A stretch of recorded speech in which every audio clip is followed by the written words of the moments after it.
누가복음 6장이죠. 12절부터 19절. 누가복음 6장 12절부터 19절 같이 읽을까요? 이때 예수께서 기도하시러 산으로 가사 밤이 새도록 하나님께 기도하시고 밝음에 그 제자들을 부르사 그 중에서 12를 택하여 산으로 칭하셨으니 곧 베드로라도 이름을 주신 시몬과 그의 동생 안드레와 야고보와 요한과 빌립과 바돌로메와 마태와 도마와 알페오의 아들 야고보와 실로시라는 시몬과 야고보의 아들 유다와 예수를 파는 자들 가룟 유다라. 예수께서 그들과 함께 내려오사 홍기에 서시니 그 제자의 많은 무리와 예수의 말씀도 듣고 병 고침을 받으려고 유대 사방과 예루살렘과 두로와 시돈의 해안으로부터 온 많은 백성도 있더라. 더러운 귀신에게 고난받는 자들도 고침을 받은지라. 온 무리가 예수를 만지려고 힘쓰니 이런 능력이 예수께로부터 나와서 모든 사람을 낫게 함이러라. 아멘. 교회 설립주일 때 여러분 그냥 밝히지 않지만 교회의 헌금 중에 중국 선교에 관련된 헌금이 있었어요. 특별히 제주도에 관련된 설교 헌금이 있어서 이거를 하나님이 쓰게 하실 것 같은데 언제쯤 쓰게 하실까? 거기에 있는 사람을 비행기 타고 오라니까 못 온다고 그래서 어제 그 헌금을 어제 개척한 교회에 드렸습니다. 금액을 드렸더니 그분들이 그걸 받고 이 내용을 묻지 마세요. 우리에게 주어진 헌금에서 이렇게 합니다. 라고 했습니다. 기도의 능력, 기도에 대하여 여러분 기도에 대하여 기도에는 여러 가지 기도가 있습니다. 사역자를 위한 기도가 있어야 됩니다. 여러분 담임 목사가 교회로 볼 때는 젊어도 영적인 아비가 되어야 됩니다. 영적인 스승이 되어야 되고 영적인 멘토가 되어야 됩니다. 하나님께서 이 교회에 기름을 부어 세운 자이기 때문입니다. 여러분들도 기도하시면 하나님이 들으시지만 중요한 건 하나님이 저를 이곳에 세웠다는 것입니다. 기도하게 만드셔야 됩니다. 제 입가에서 기도가 나오게 만드셔야 됩니다. 제가 여러분들을 위하여 기도할 수 있는 영적인 교통 교제가 있게 만드셔야 됩니다. 아멘. 하나님은 그걸 원하십니다. 아멘. 여러분들 자녀가 3명이 있다고 자녀 3명을 위해서 기도 많이 하십니까? 한 명이 있어서 한 명 맞고 기도하는 기도의 양과 3명이 있으면 3명이 있는 양과 비교해 보십시오. 자녀가 한 명 있으면 한 명 사랑하는 게 내가 한 명만 사랑하고 키우는데 전력을 다 해도 사랑은 이런 거야 말할 수 있지만 자녀 5명을 놓고 키우는 정말 아담하고 작은 어머니가 한 명을 키우나 5명을 키우나 들여지는 공과 노력과 열정과 모든 건 다 같거나 비슷하거나 그리 다르지 않습니다. 성도도 마찬가지입니다. 교회도 마찬가지입니다. 여러분들이 기도에 힘을 더할 때 하나님은 저를 통하여 또 공적인 사역을 감당하게 하십니다. 사역자를 위한 기도가 있어야 됩니다. 두 번째, 오늘 본문 전에 이런 말씀이 있습니다. 여러분 오늘 6장 우리가 12절 읽었지만 11절 9절부터 읽으면 이런 말씀이 있습니다. 예수께서 그들에게 내가 너에게 묻노니 안식일에 일어난 이야기입니다. 바로 그 앞절에 보니까 9절부터 보니까 예수께서 그들에게 이르시되 내가 너에게 묻노니 안식일에 선을 행하는 것과 악을 행하는 것 생명을 구하는 것과 죽이는 것 어느 것이 옳은 것입니다. 우리는 너무 쉽게 우리들 중에 사단과 마귀와 병마와 귀신들이 같이 공존해 있는 것에 대해서 예민하지 않습니다. 악한 것들이 나를 침범하고 나를 휘잡고 나를 진노하게 만들고 경멸하게 만들고 나에게 화를 내는 것에 대해서 근본적인 것을 박차고 끊어버리고 파헤치고 물리치려 하지 않고 그냥 같이 가는 거야. 사단하고도 같이 가고 귀신하고도 같이 가고 악한 것도 같이 간다 생각합니다. 절대 있을 수 없습니다. 한 입에서 찬송과 저주가 나올 수 없고 한 우물에서 단물과 쓴물이 나올 수 없습니다. 우리를 통하여 하나님은 우리가 비록 부족하고 범죄하고 나약할지라도 하나님은 병을 내쫓고 귀신을 내쫓고 병마를 내쫓고 살리기를 원하시는 거예요. 복음으로 살리기를 원하시는 거예요. 너희를 죽이는 것과 생명을 구하는 어느 것이 옳으냐 하시면 여러분이 생명을 살리는 것이 옳습니다라고 외치기를 하나님 원하시는 거예요. 대충 중도로 나는 악한 것도 좋고 선한 것도 좋고 그렇게 갈 수가 없어요. 하나님의 사람이 되려면 하나님의 사람이 되어야 되고 하나님의 사람으로부터 미끄러져서 은혜를 상실해서 사단의 밥이 될 때는 막 몸부림을 쳐야 되는 거예요. 이겨내려고. 내 마음에 허전함이 오고 상실감이 오고 우울증이 올 때 하나님께서는 그때를 기회를 여기고 기도하게 하시는 거예요. 미움이 올 때 이기게 하시려고 미움을 발로 차고 하나님의 성령의 지배를 받아야겠다라고 말씀하시는 거예요. 그래서 성소와 지성소에 들어갈 때 7촛대가 있었어요. 7촛대가 촛대 7개에다 불이 켜놓는 게 아닙니다. 이사야서 6장에 있는 그 지혜의 성령, 지식의 성령, 총명의 성령, 이런 성령의 역사가 마지막에는 여호와를 경외하는 성령, 그게 구약의 7가지 성령이 나옵니다. 아멘. 기묘한 모사라, 그 하나님의 말씀이 우리에게 지혜를 주시고 지식을 주시고 묘약을 주시고, 묘약이라는 건 이때는 카운셀링입니다. 힘을 주시고 권능을 주시고 이러한 것들이 이사야 6장을 통해서 우리에게 주실 때 그 7촛대를 통해서 하나님께 힘을 얻고 나가서 기도할 수가 있는 겁니다. 아멘. 물두멍이 뭡니까? 들어가기 전에 손 닦으라는 거예요. 성전에 들어갈 때 우리처럼 큰 교회도 아니지만 텐트를 쳐놓고 앞에다가는 성소요, 커튼 하나만 열면 지성소지만 걸어가도 5m밖에 안 되지만 너희가 적어도 생츄어리, 이곳이 하나님의 성전에 들어오려면 손 닦고 들어오는 겁니다. 무슨 마음입니까? 보혈을 통하여 너희가 죄사함을 받고 용서를 받고 기도하러 들어오라는 겁니다. 성소에 들어올 때 그냥 덜렁덜렁 대충 슬리퍼 신고 들어오지 말라는 겁니다. 하나님의 전에 들어온다는 거예요. 아멘. 하나님이 보신다는 거예요. 네. 너희가 지금 예배드리다 너희가 여기서 셀러브레이션 하는 게 그것도 중요하지만 하나님의 존재 앞에 나온다는 거예요. 생각이 바뀌어야 돼요. 그리고 기도한다는 거예요. 그때 지성소 안에는 언약궤가 있습니다. 언약궤라는 건 오늘 말하면 말씀이에요. 말씀. 그 지성소 안에 언약궤의 말씀 앞에 무릎을 꿇고 거룩함의 모습을 보일 때 그때 드려지는 걸 뭐라고 그래요? 기도라고 합니다. 이 모든 걸 가지고 그 당시 때 제사라고 했습니다. 소제, 곡식을 드리면서 합니다. 곡식을 태우면서 소제를 드릴 때가 있고 번제가 있습니다. 동물들을 태웁니다. 비둘기를 태울 수도 있고 염소를 태울 수도 있고 그게 번제입니다. 하나님 앞에 빈손으로 나오지 않고 비둘기 한 마리라도 태우면서 하나님 우리가 당신이 주신 것을 드립니다. 번제입니다. 속죄제입니다. 그리고 내 죄가 너무나 무겁습니다. 화목제를 드렸고 속번제를 드렸습니다.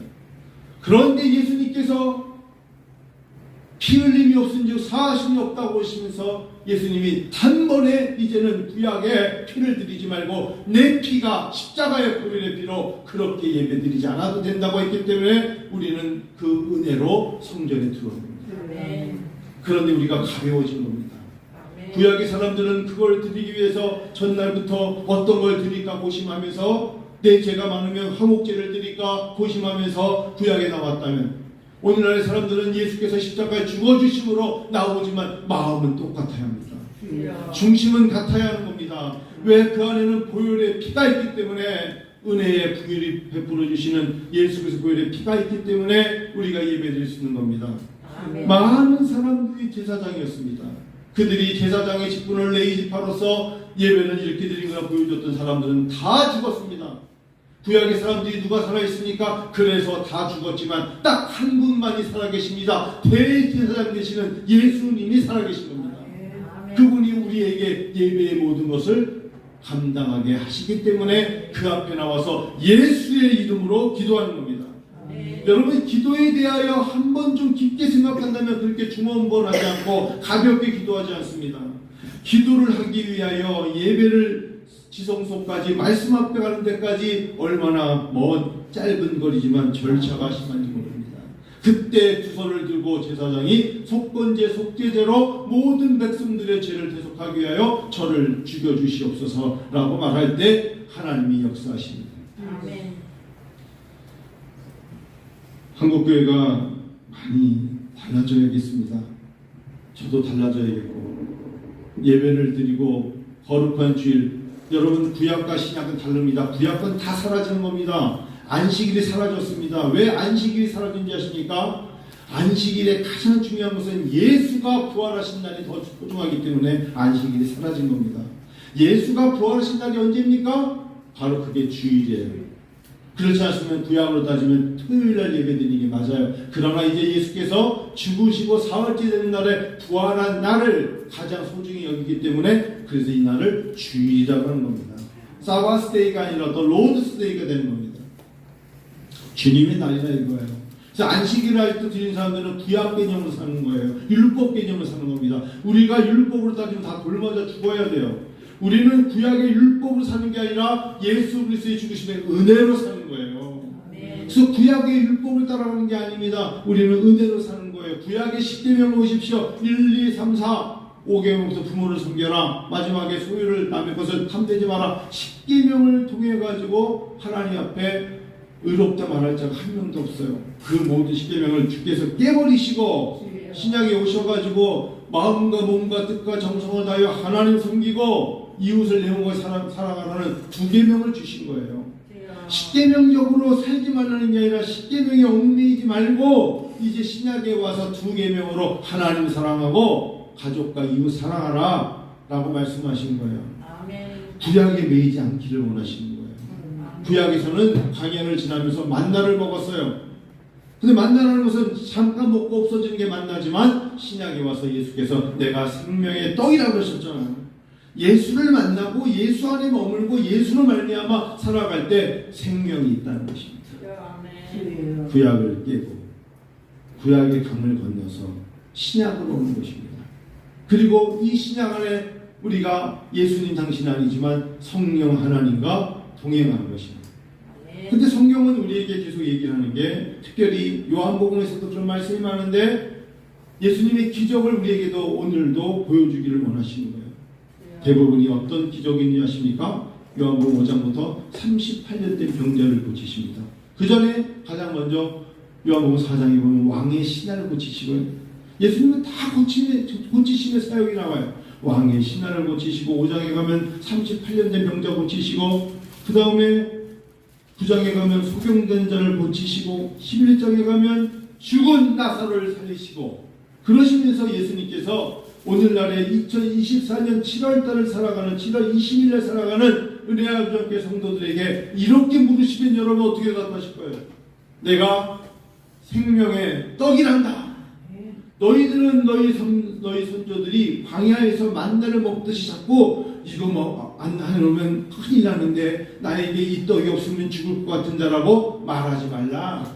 구약의 만나가 어디니? 내가 나를 믿으면 내가 생명의 떡이라 라고 말씀하시죠.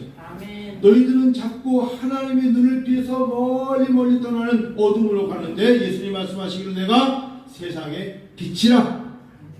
빛이 비치면 어둠이 이길 수가 없잖아요. 어둠이 사라지는 거죠. 예수님께서 말씀하시는데 세상에 많은 길이 있고 문이 있지만 나로 오는 자가 생명의 문이라. I am the gate. 내가 생명의 문이라. 너희들을 누가 돌봐주고 세상의 것들이 너희를 돌봐주고 너희를 끌어가는 것 같지? 세상에는 사단과 이리와 악한 것들이 우리의 생명을 뺏어가려고 할 때 내가 선한 목자라.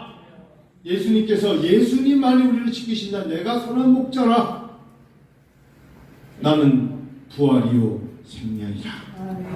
우리에게 궁극적인 가장 큰 소망이 뭔지 아세요? 설령 우리가 육적으로 힘들어도 마지막까지 힘을 얻을 때 새로운 생명과 함께 다시 우리가 회복되겠지만 마지막에 가서는 이 손을 놓을 때는 내가 부활이요 생명이라. 아멘. 주님 이러십니다.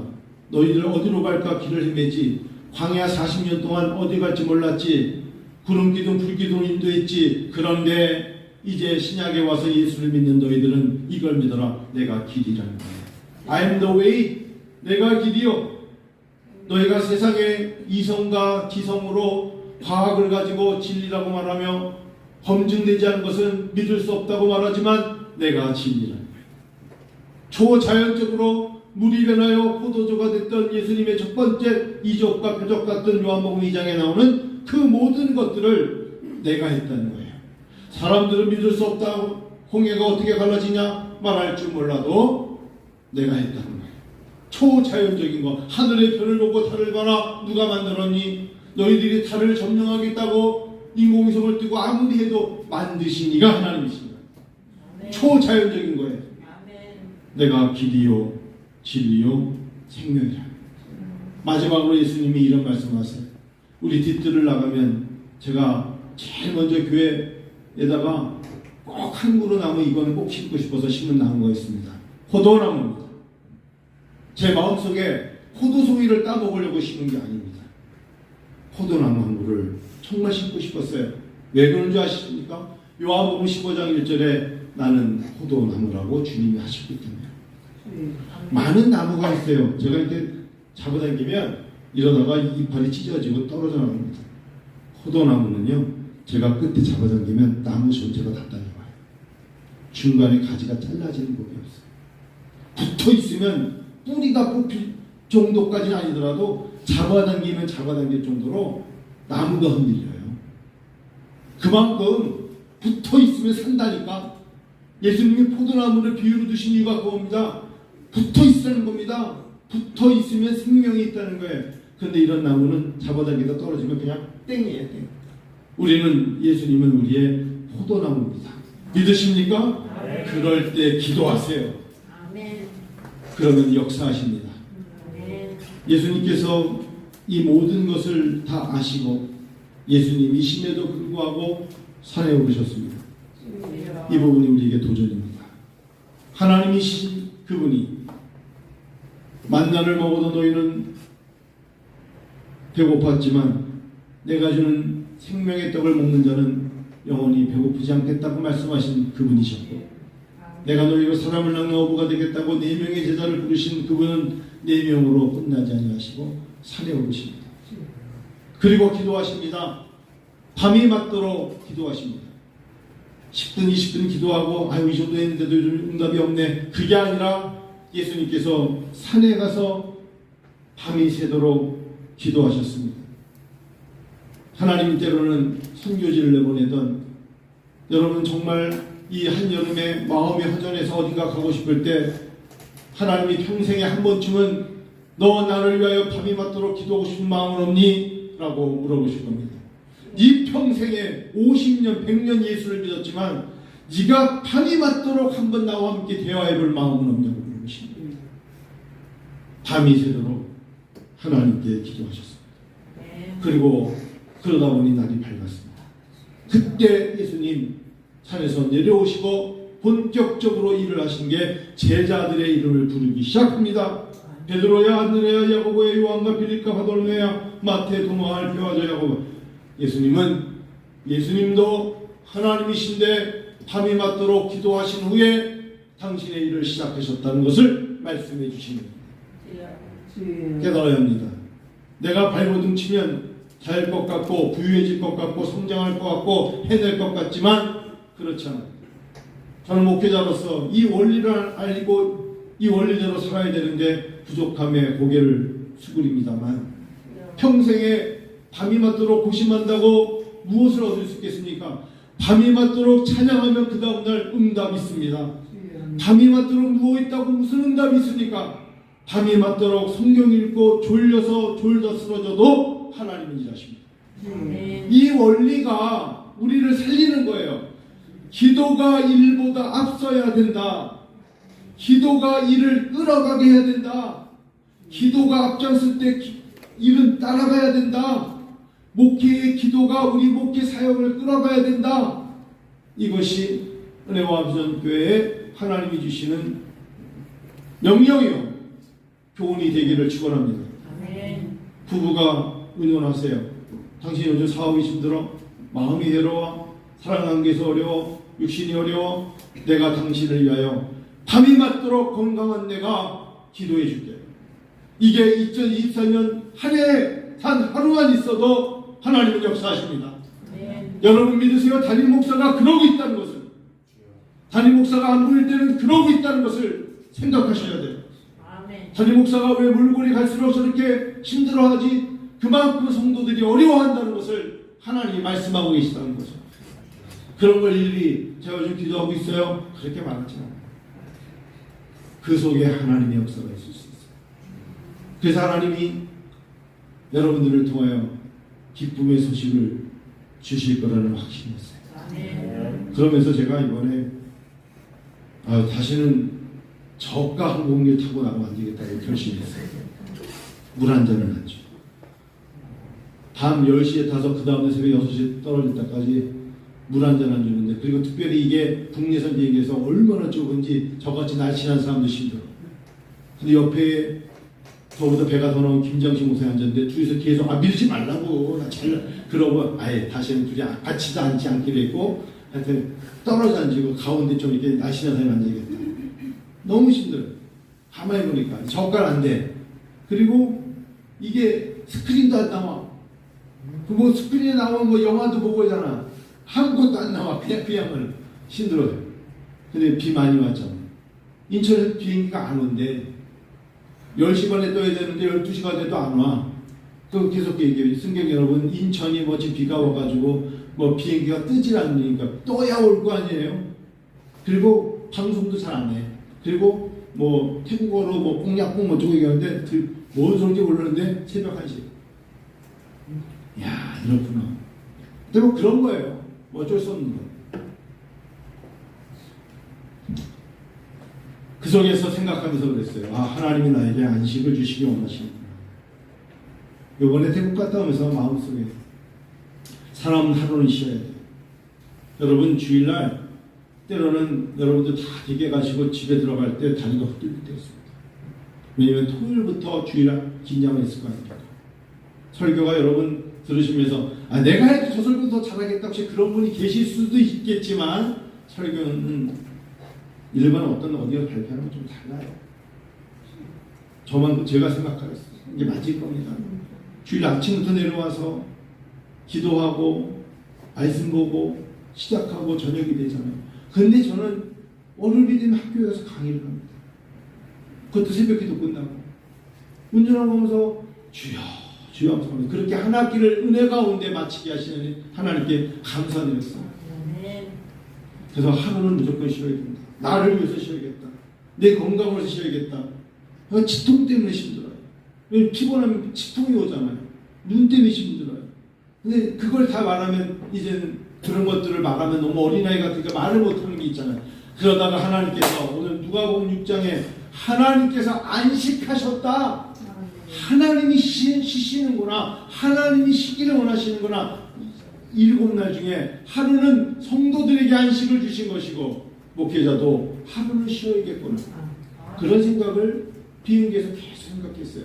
성도 여러분, 주일날 예배가 짐이 아니라 쉼이 되셔야 합니다.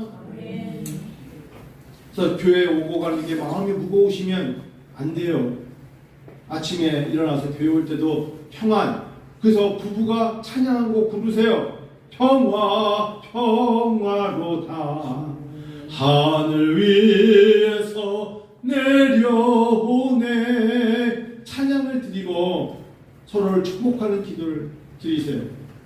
하나님 앞에 오늘 우리가 예배를 드림이 은혜요, 특별한 은총임을 믿고 예배를 드리고, 또 예배가 끝나고 교회에서 식사를 하고 가정에 가셔서도 그 은혜의 향기가, 향수를 뿌리는 그 모습이 옷을 갈아입지만 내 몸에 남듯이 하나님의 은혜의 향기가 온 가정에, 온 가족들에게 머물게 하시는 겁니다. 얼마나 은혜롭습니까? 제가 오늘 모리아 시향대도 얘기했습니다. 여름에 너무 더울 때 오후 찬양 드리지 마. 그거는 마음에 부담 갖지 마. 어떨 때는 3, 4주 동안 그 대신에 오전 예배를 느긋하게 드려요. 여유 있게 찬양을 더 많이 해.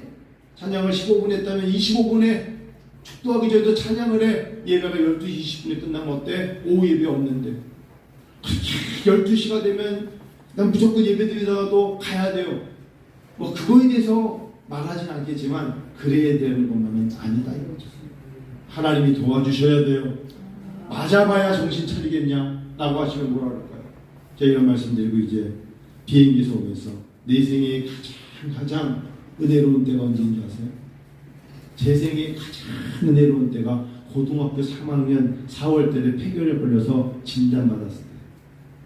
너무너무 힘들었어요. 한참 공부할 때인데 한독병원 갔더니 얘 큰일 났어요. 학교 중퇴시키세요. 왜 어머니 모르셨어요? 이 정도인데? 이 정도로 심각한 거 모르셨어요? 사진 좀 보세요. 그 얘기 들었을 때 얼굴이 노래졌어요. 8개월 약 먹었어요. 그때 가장 많이 기도했어요. 하나님, 저 초등학교 4학년 때부터 하나님 사랑합니다. 아니 이제 대학 시험을 보려고 나는 고등학교 1학년 2학년 때 성적을 이 정도 올려놓고 내가 목표를 이런 대학에 이런 과를 잡아놓고 누가 봐도 이건 갈 수 있다고 선생님이 이렇게 칭찬해 줬는데 이게 뭡니까? 얼마나 울었겠어요. 가장 큰 고난에 하나님을 찾으니까 큰 기쁨을 주신다는 것을 40년 지나고 알았습니다. 가장 어둠이라고 생각했던 그때의 10대의 어린아이의 마음속에 이러다가 나는 죽는구나 라는 것을 40년 만에 제주항공에서 불 다 꺼진 곳에서 그것이 은혜였구나. 가장 고난의 극치가 지금 되돌아보니까 가장 은혜의 극점을 이루는구나. 그래서 고난 중에 기도하고 고난이 내게 유익이 될 수 있다는 것을 믿고 하나님을 찾는 백성에게 주시는 은혜가 있겠구나. 탓하지 말고 핑계대지 말고 도망치지 말고 숨지 말고 하나님 앞에 복음으로 나갈 때 주시는 그 은혜가 나를 이끌어가겠구나. 그렇습니다. 그런 은혜가 있을 때 기도해 보세요. 하나님은 들으십니다. 그런 여러분 되시기를 축원합니다. 기도하십시오.